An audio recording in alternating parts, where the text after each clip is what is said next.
Buggy ruined the warlord system. Not Doflamingo, not Crocodile, Buggy.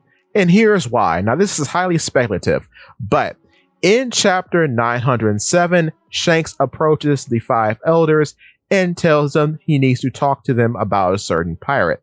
Now, over the years, people have thought that this was either Luffy or Blackbeard.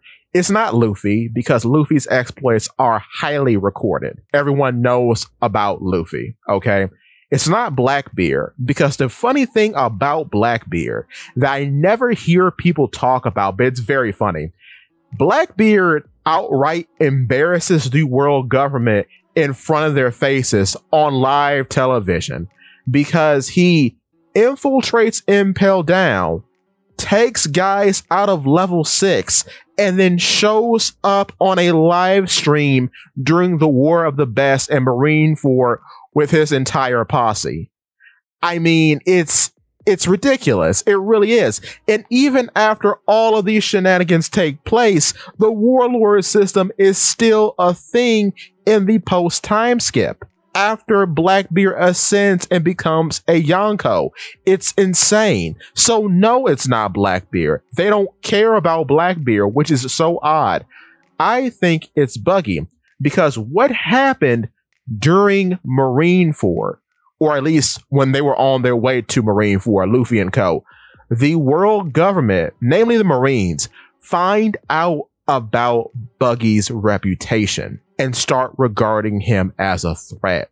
Seeing as how Buggy was rising in rank, I think Shanks ratted Buggy out because a long-standing theory of mine, as well as many other people, is Buggy, on top of everything else in the world, is the son of Rox D. Zebek. Seeing as how Rox D. Zebek was the man to challenge the world and wanted to be king of the world, anyone of his lineage is of high priority.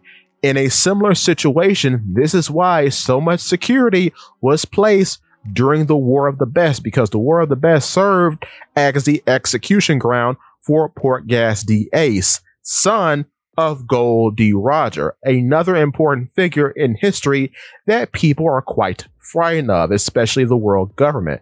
So as soon as Shanks told them about who Buggy actually was, they said we cannot have another Blackbeard situation take place because this time it could be infinitely worse. So at the Levelly, after all the other kingdoms spilled their grievances about the warlords who have terrorized them, that just gave the government the excuse to abolish the warlord system. They don't care about what Dressrosa has to say. They don't care about what Alabasta has to say. And they don't care about what a government dog in Fujitora has to say. They care about what Shanks has to say, because Shanks knows Buggy personally. And based on the missing time between Shanks being at Roger's execution and him showing up at Fuchsia Village at the start of the story, we don't know what he knows. There's so much time missing that he could have a well of knowledge about Buggy that Buggy doesn't necessarily know himself. So that's why I say this is the most realistic possibility of whom he was talking to the five elders about. But with that being said, give me your thoughts and tell your friends about Polypede Works It.